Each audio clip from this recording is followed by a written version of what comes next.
Hello viewers, welcome back to our channel. మేమైతే భద్రాచలం పోతున్నాము. ఇంటి దగ్గర నుంచి ఆటోకి వెళ్ళి మూసాపేటలో బస్ బుక్ చేసుకున్నాము. బస్ ఎక్కేసి మార్నింగ్ 7 o'clock అట్లా భద్రాచలంలో అయితే దిగేసినాము. ఆడికెళ్ళి ఆటో తీసుకొని రూమ్కి అయితే వెళ్ళిపోయినాము. దాని తర్వాత మేమైతే ఫస్ట్ పాపికొండలు వెళ్ళినాము. కొంచెం వాతావరణం చేంజ్ వల్ల పాపికొండల నుంచి వచ్చేసిన తర్వాత మేము మళ్ళీ రాత్రి గుడికి పోయి దేవుని దర్శనం చేసుకున్నాము. దర్శనం అయిపోయిన తర్వాత రాత్రి మీల్స్ కోసం తిరుగుతూ ఉంటే ఒక చివరన ఉండే మీల్స్ అయితే చాలా ఘోరంగా ఉండే. ట్రై చేయకండి మీల్స్ అయితే. అక్కడ నుంచి మళ్ళీ మార్నింగ్ మేము దర్శనానికి అయితే వెళ్ళిపోయినాము.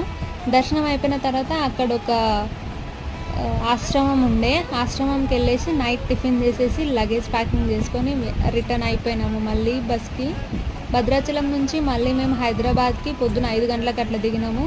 దిగిన తర్వాత కార్ బుక్ చేసుకొని గండిమైసమ్మ వరకు వచ్చి అక్కడ నుంచి ఆటోలో వచ్చేసినాం. Thanks for watching.